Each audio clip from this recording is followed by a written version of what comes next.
God's judgments on the serpent, Eve, and Adam are given. The serpent is cursed, Adam and Eve are not. They are punished, but they are not cursed.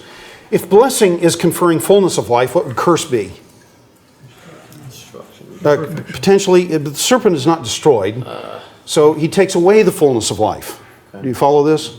The serpent is not able to live in fullness of life as it might have done if the serpent had not in some way been corrupted.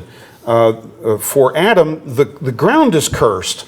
And notice as well that the serpent is questioned. God questions Adam and he questions Eve, but he does not question the serpent. Why? Because the serpent is the servant of Adam and Eve. They should have been questioning the serpent. But God questions his servants, Adam and Eve, and gives them the penalties that they deserve. They seek self-justification. The woman whom you gave to be with me, she gave to me and I ate. Yes? So therefore, whose fault? It's yours, God. It's yours, God. It's your fault if you hadn't given me this woman. And if it had been some other woman, I'd have been okay. But this woman?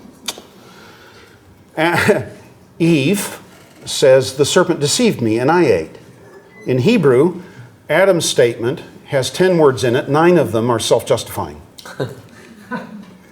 In Hebrew, Eve's statement has 3 words in it, and 2 of them are self-justifying. So she's a lot better than Adam. But still, they seek self-justification. They are responsible to God. The serpent is responsible to them. The judgments on the serpent are to go on his belly, to eat the dust, have his head crushed or bruised. On the woman, pain in childbearing. The word in parentheses is fairly important. It becomes a kind of theme word through the rest of Genesis, certainly, and even shows up in other places in the rest of the Pentateuch. Itzavon is pain, of course. But Eve has pain in childbirth. Adam has pain in getting food. In chapter 6, God has pain at the sin of mankind on the earth. And this pain will keep coming back as a judgment. Her desire is for her husband, and of course this desire is sexual desire. It's great punishment. Yes? No.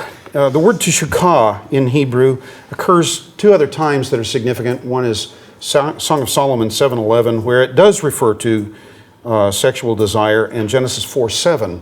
Genesis 4:7, sin is crouching at the door. Its desire is for you, but you must overcome it. Which of the 2 uses would be more relevant to Genesis 3? The latter. So what is the desire of sin for Cain in Genesis 4? To rule it. To rule Cain, but he must master sin. Do you follow this? Then what is the desire of the woman for the man? To rule him. She's created to rule. She doesn't lose that created goal of ruling in the fall. She retains that, but it's corrupted. Doctrine of total depravity does not mean that we are as bad as we can be. Total depravity means that we are made incapable of fulfilling the purpose of our creation in every part of our being. So we don't lose the goal of rule, we just get it corrupted. And now man is trying to dominate woman and woman is trying to dominate man. This is a punishment from God. It's not a blessing, and it's not a pattern for family life. For the man, the punishment is the ground is cursed so that he can't get food easily. He will eat bitzavon in pain. Yes, ma'am. I like that translation about the woman wanting to rule her husband. I've also heard that it's a bending. She will bend into her husband as opposed to standing upright. Yeah. And you see that a lot in counseling marriage because they've not learned how to focus on God. Yeah. I think the usage in Genesis 4 is sufficient there to the idea of trying to dominate. Then thorns and thistles will rise up, and then death will come. The serpent said, "You will not surely die. God knows that in the day that you eat of the fruit, you will become like God, knowing good and evil." Did the serpent tell the truth or a lie? Told the lie. I said the truth. They told the truth. Did they die in the day that they ate of the fruit? No, they lived 900 years later. Longer, at least Adam did. We don't know Eve's age. Did they become like God, knowing good and evil? To some extent. Huh? To some extent. Well, let's look at Genesis 3. I'm in John. That won't help.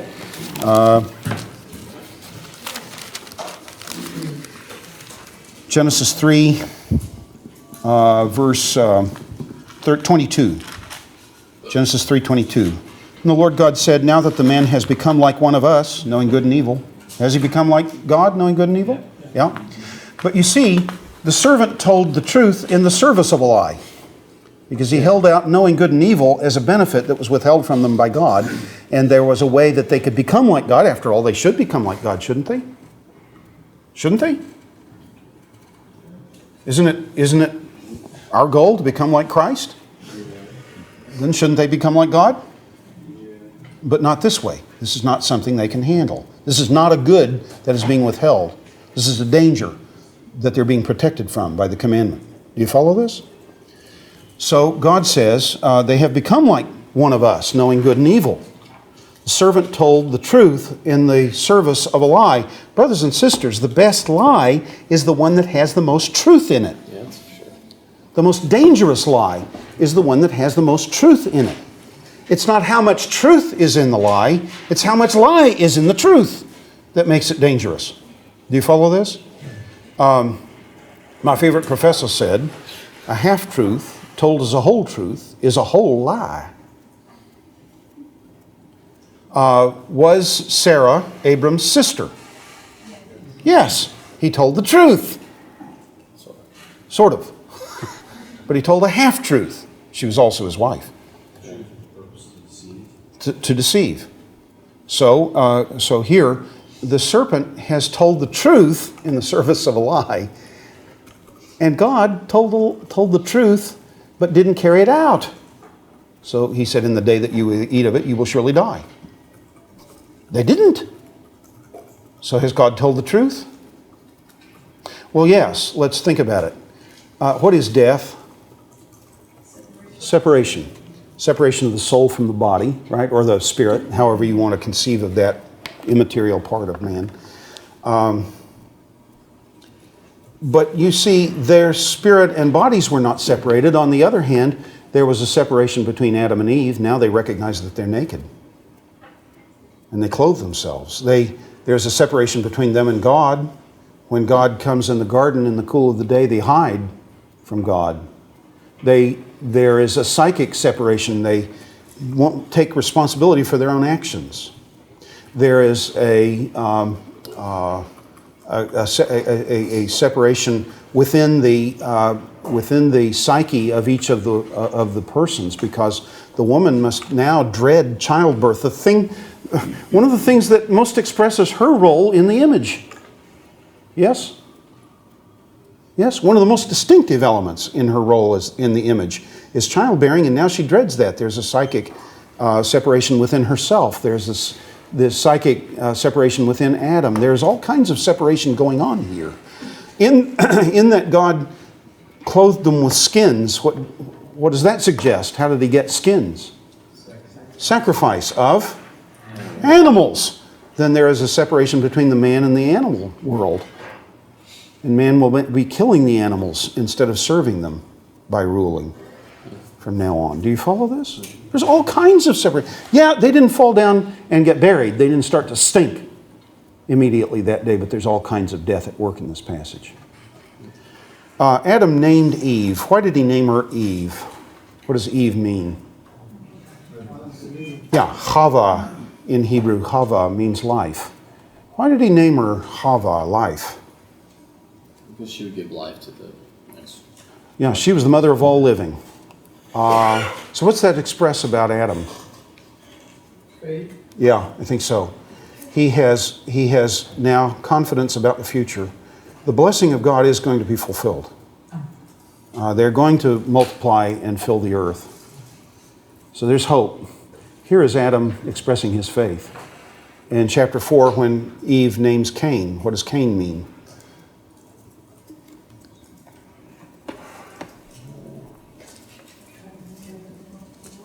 I've gotten a man, or perhaps begotten a man with the help of the Lord, and this is a difficult verse to translate in Hebrew, but leaving it at this, how does the thing here translate? I have created a man just as the Lord did. Probably this is her act of faith. Naming in Genesis is frequently an act of faith. So, for example,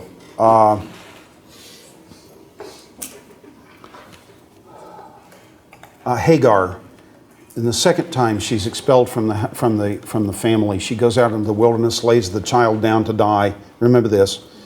And the angel of the Lord appears to her and miraculously provides water. She names it Be'er Lahai Roi. Please say Be'er Lahai Roi. Thank you. That's the proper way to say it. When you're around me, if you're going to say that, please say Be'er Lahai Roi. You can say the other thing later. Just don't say that around me. It hurts me. Okay? But she names it the well that belongs to the living one who sees me. It's an act of faith.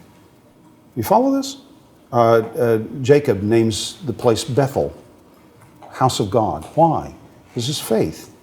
Jacob's a man of faith. It's pitiful faith. It's weak faith, but it's faith nonetheless. So here, naming in Genesis typically is an act of faith, and here probably Adam and Eve both express their faith through the naming. Oh dear me. But death now threatens the race, the possibility of God being able to fulfill His purpose to bless the human race. How can God bless this sinful human race? What started with stealing a piece of fruit. Let's suppose that a kid jumps over your back fence. You've got a peach tree in your backyard. The kid jumps the fence and steals a peach tree. Are you going to condemn him and all of his descendants to eternity of suffering forever? Is that what you would do? No. But that's what God did. He's a meanie. He's a meanie. So why does God do that? Well, folks, do you not realize this is an effect of Adam and Eve's sin? Bad eyesight. Every illness in history, every plague, the bubonic plagues that ravaged Europe, half the population of Europe died. Who knows? We don't have many records from China and Western Asia because the plague, they've traced it as far as China. India. Who knows how many multiplied millions of people have suffered in plagues and in war and in drought and in famine because of the sin of Adam and Eve. The sin itself is not very bad. The act itself is not very bad, but how bad is one sin? I don't know. I can't even say until I see the outcome of it. And the outcome of that one sin has been all the misery that you and I have ever experienced, and all others that have ever lived on the face of the earth. And Genesis 4, the sin that began with simply stealing a piece of fruit, turns into a brother killing a brother. And then by Genesis 6, the sin of the human race is so great that the only way God can deal with it is to wipe out the race and start again with a new family, with one family. Do you see here the problem? We must not encourage sin in any way. We must come to see what sin really is at its heart at the very moment that she believed that the fruit was good to make one wise. She had already sinned, and the rest of it is simply detail. How can God bless such a race?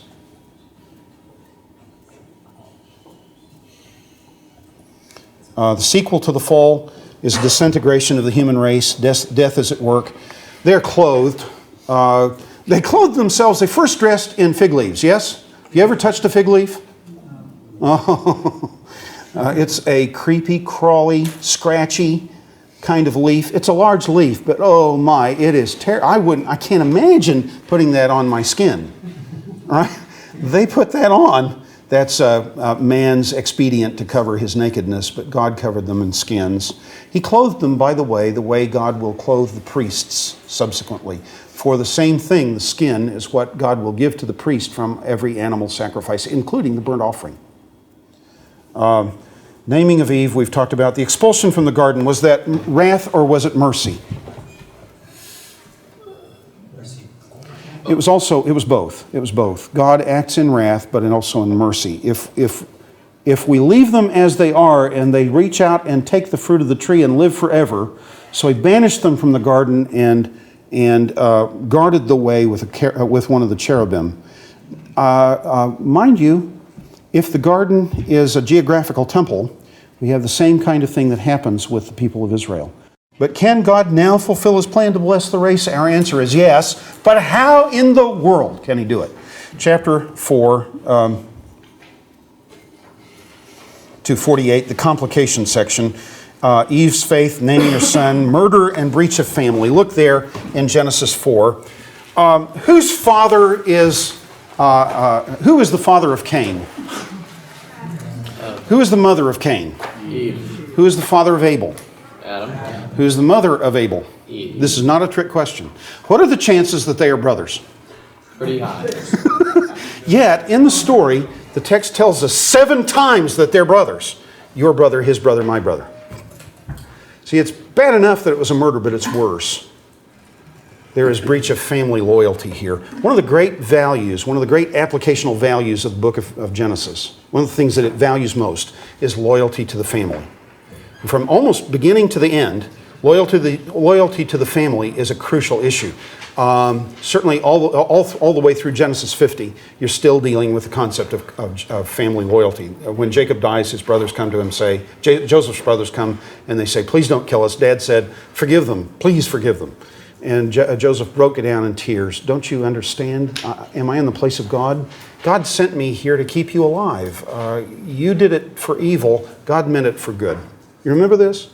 There is family loyalty. They're not sure that Joseph will practice family loyalty with them. And Joseph cries, weeps, because they don't understand that he is a man who is committed to family loyalty. So the murder here is a breach of family loyalty that is a threat to the hope of God's blessing. How can there be blessing in the whole human race when the human race starts killing brothers? The problem of Cain's sacrifice. What was wrong with Cain's sacrifice?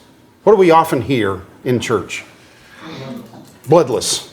The word that's translated offering here is the word mincha.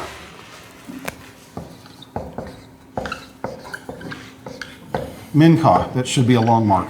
Mincha is a word that means offering, but it's a special kind of offering. It's used in Judges chapter 3. Is that in the notes here? No. It's used in Judges chapter 3. You remember Ehud, the left-handed judge? He's one of my favorite judges. I do love Ehud. I'm anxious to meet him one day when we get home. But Ehud was a left-handed judge. What are you saying? Are you left-handed? I'm not. No, I'm right-handed. But Ehud was a left-handed judge. But he's one of my favorites because he appears to be a man who looked at the situation of the oppression of Israel and concluded there was something dreadfully wrong and simply set out to solve the problem. He probably did it the wrong way, but he was a man who was not going to allow this to continue. He risked himself on the plan and purpose of God. You follow this? But he brought a mincha to Eglon, king of Moab. A mincha. In the text, we often translate this a tribute offering. What does tribute mean? When I give... Like a tax, or you owe it to them. Yeah, what does that mean? What kind of tax is this? Something that's required. Yes. There's a significance to it. Tribute is specifically something given by an underling to a superior to acknowledge the superior role of that person. So here, mincha is a tribute offering, probably. And when I get to Leviticus chapter 2, mincha is the word that's translated grain offering. How much blood is there in grain? 0. So, is it wrong to bring a mincha that is a grain offering? No. So, it cannot be that his sacrifice was bloodless. That cannot be the point. But the story tells it in a particular way. Verse 3, at the designated time, Cain brought some of the fruit of the ground for an offering to the Lord. That's a right thing to do for a farmer, yes? But Abel brought some of the firstborn of his flock, even the fattest of them. What does that description suggest to you about his selection of the animal? No hold back. No hold back. The best. Notice how it says it. There appears to be almost a double selection process. He pulls out the firstlings of the flock, and then from the firstlings of the flock, he pulls out the best of the firstlings and makes the sacrifice. So he's made a careful and planned selection of his sacrifice. By contrast, what does the account of Cain's sacrifice suggest? Yeah, just grabbed up whatever was at hand and went and did it. There was no thought involved in it. I'm expressing my submission to an overlord, and I throw whatever is at hand on the altar. And notice even how the text comments on the sacrifice. Verse 4 continues, the Lord was pleased with Abel and his sacrifice, but with Cain and his sacrifice he was not well pleased. So what's the problem here? The nature of the sacrifice? The attitude of the man. It's the man who is the problem. See? Then Cain kills his brother here in this passage. Genealogy of Cain, just briefly at the end of chapter 4. Genealogy of Cain. It's fascinating. A couple of things happen here. One is that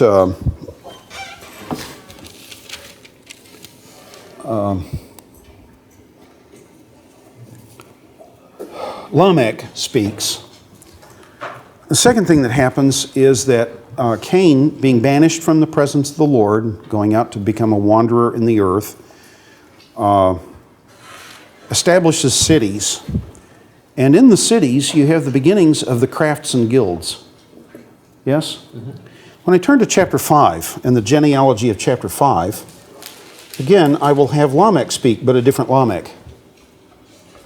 The Lamech who speaks in chapter 4 speaks about killing people. The Lamech that speaks in chapter 5 speaks about the hope of rest from the trouble, from the pain, the itzavon that they are suffering. In chapter 4, we have people building cities and laying the foundations for the crafts and guilds. In chapter 5, what do people do?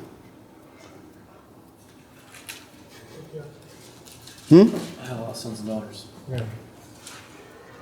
Yeah, they have sons and daughters. Good. I just, that registered slowly. It came slowly into my mind. They have sons and daughters. What else do they do? Talk about lifespan, how long. Okay, they live a long time. They die.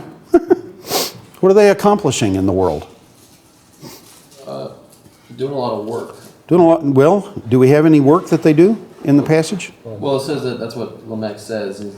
Oh, yeah. Goes to rest from our work. Yeah, but that's that itzavon again, that pain in life. Huh? They have babies. Making babies. They're having sons and daughters. They live a long time and they die. And two other things. Two of them walk with God.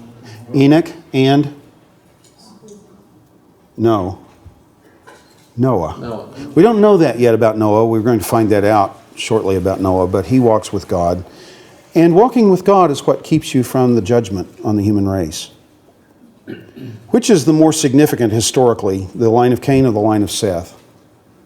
Seth. Biblically, yes, but historically, if you were writing a history of this period, which one would you be talking about? People having lots of kids or people building cities and laying the foundation of crafts and guilds? Cities. Cain. Cain is the more significant historically. So why is that? We're going to see this at least 2 more times before the end of Genesis. We're going to see this with Ishmael and we're going to see this with Esau. Alan Ross made this statement. Worldly greatness is swifter than spiritual greatness. Cain's line is banished from the presence of God. They have a God-shaped vacuum in their lives and they try to fill it with arts and crafts, with civilization and culture. I love good music. Put Tchaikovsky's First Piano Concerto on and I am raptured by that. And that would be pre-tribulational. But it is grand music. Put on the Hallelujah Chorus or any number of other pieces. I was listening to Brahms' First Symphony the other day, and that fourth movement is just one of the most beautiful movements I've ever heard. There's a motif in it that I just, whenever I hear it, da da da da da tum tum tum da da tum tum tum. Whenever I hear it, I just want to sit and rest because it's so restful to me. I love culture, but culture can be a salve for God forsakenness. The people of the blessing, Genesis 5, live in the blessing, yes? And they're all good and godly and righteous people, yes? Yes? No, even not many of them, because of these people, these are the people along with the family of Cain who are wiped out in the flood, yes? This line is wiped out in the flood along with Cain, except for the family of Noah. So the line of Seth is no more godly than the line of Cain. Therefore, when I come to Romans 6, I will be saying eventually that Paul wrote Genesis. That will slip out. I don't intend it, but you have to know that Paul is the author of all the scriptures. So there is Romans by Paul, and Ephesians by Paul, and Matthew by Paul, and Isaiah by Paul, so on. So, but here Genesis 6, when humankind began to multiply on the face of the earth, and daughters were born to them, only Cain's line had daughters. Yes? Well, that's what I'm told. The sons of God, who are they? Well, they're obviously the descendants of Seth, the righteous line, yes? But they're now intermarrying with the wicked line. So only Cain's line had daughters, and Seth's line had only sons. Yes? No. How do you know? Because That's silly. Well, yeah, it's silly. But is there any evidence in the text that would suggest that that's an inaccurate way to read the text? well, when you read chapter 4, you have Cain has got some women involved there, like sister of Tubal-Cain and Yeah, and so there are women there, but there are also sons there, Tubal-Cain, and yes? Yeah. Also, Chapter 5, verse 4, Seth had sons and yeah, and all of them have sons and daughters. Right. Yes? So it's neither Seth that's marrying Cain, nor Cain that's marrying Seth. It's not that. That's not the point. There's something else going on with the sons of God. I'm going to take the next 5 seconds and tell you everything that's necessary to know about the sons of God. Having told you everything there is to know, that's necessary to know about the sons of God, I don't know who they are. I don't think it matters. What ultimately matters is that the wickedness of humanity is great on the face of the earth. We get into dissertations about who the sons of God are, and that's not the point of the passage. The point of the passage is the great wickedness of Cain's line, yes? Yeah. Everyone. Also Seth's line. Everybody is wicked. And so the race, not Cain's line, the race has to be wiped out. Probably, in my mind at least, sons of God are probably angelic beings. One of the arguments against that is that angels can't have children. I agree with that, but it may be that we're dealing here with the first example of what we later called demon possession. Wrongly, I think, but perhaps demon possession is what's going on here. That usually involves the concurrence of the human will, and so you have humans and angels interacting in inappropriate ways. Jude may be commenting on this, those angels who left their first estate, so perhaps that's what's going on, but the text doesn't demand that for its exposition. The point of the text is the gross spread of wickedness so that the whole earth is defiled before God. And if the earth is defiled, the only way to deal with it is to destroy the earth. Walking with God is what saves man from judgment. Enoch walks with God and was not. Noah walks with God and is saved from judgment. Then what will save me from the futility of life? Simply living, having kids, and dying. Walking with God. What then is walking with God? What does it mean? What can we say about it? How does one walk with God? Live by faith. We're going to see this phrase with Noah, with Abraham, and remarkably enough, with Jacob. The word is an iterative form of a Hebrew word that means he walks with God over and over. It's his lifestyle of being with God. And so here, walking with God overcomes the curse. So there is hope. There are some few who walk with God. Chapter 6, multiplication of sins, sons of God. Who are the Nephilim? I have no idea. I have no idea. There are Nephilim after the flood.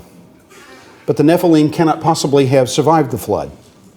So the Nephilim, if this is a Hebrew word, it may not even be Hebrew. But if it's a Hebrew word, it appears to be a passive participle that means fallen ones. Beyond that, I can't say anything about it. After the flood, the Nephilim are giants. Right? Would that though suggest that Noah or Noah's family members of the Nephilim? for them to survive beyond the flood? Not necessarily. It may be just a class of people who have some kind of genetic variation. So I don't know who they are. Noah found favor in the eyes of the Lord, we read. Yes? Why did he find favor? Look there in Genesis 6 and verse 8. Why did Noah find favor with the Lord? Yeah, good. He was a righteous, blameless man. Good. Good. Thank you. Where did you find that? Verse 9. Verse 9. What do you notice between verse 8 and the statement he was a righteous man? These are the records of the generation. That would suggest that there is a structural separation between verse 8 and verse 9. There's a new unit here, and I can't necessarily use verse 9 to define or explain verse 8. Would it make any difference to you if I translated this slightly differently? In Hebrew, he found chen in the eyes of the Lord. That is, he found, Dr. Pond? Grace. Noah found grace in the eyes of the Lord. Why do people find grace in the eyes of the Lord? Because they are righteous? No. Why do people find grace in the eyes of the Lord? God chooses to show grace. What kind of a man is Noah? Now, Noah was a righteous man, perfect in all his generations. Amen? Amen. Turn to chapter 8. Oh, you've begun to realize what's coming, huh? Genesis 8, verse 20. Noah built an altar to the Lord. He then took some of every kind of clean animal and clean bird and offered burnt offerings on the altar. And the Lord smelled the soothing aroma and said to himself, I will never again curse the ground because of humankind, even though the inclination of their minds is evil from their childhood on. Who is the human race after the flood? Noah, his 3 sons, and their wives. Then what is true about Noah after the flood and before? How does it say it here? Every inclination of their minds is evil from childhood on. Then why did Noah find grace in the eyes of the Lord? The Lord's grace is unmotivated by what's in me.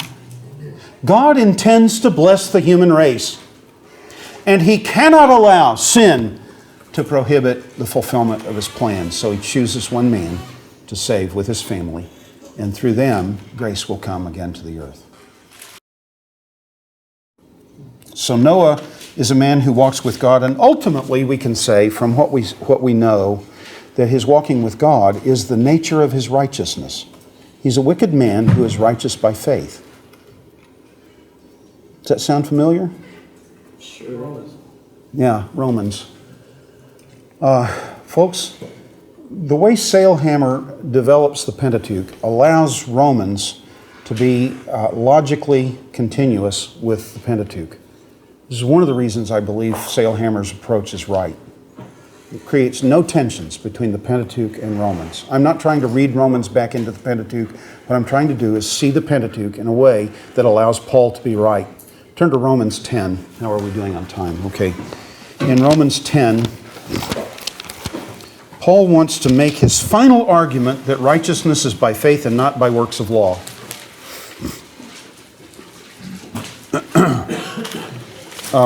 He says in Romans 10:4, "For Christ is the end of the law, with the result that there is righteousness for everyone who believes. For Moses writes about the righteousness that is by the law. The one who does these things will live by them." That's a quotation from Deuteronomy 27, the last verse. Very important passage in Deuteronomy. But the righteousness that is by faith says, do not say in your heart, who will ascend into heaven, that is, to bring Christ down, or who will descend into the abyss, that is, to bring Christ up from the dead. But what does it say? The word is near you, in your mouth and in your heart, that is, the word of faith which we preach. These also are quotations. Where are they taken from?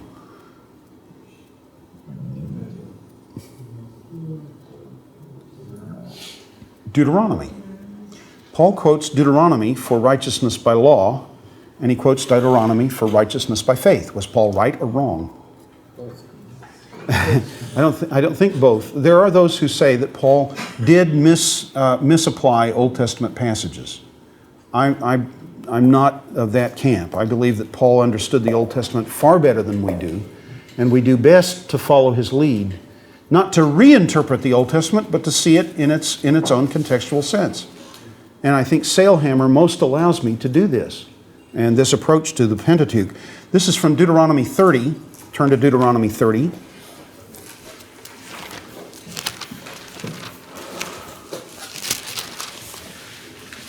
Verse 11.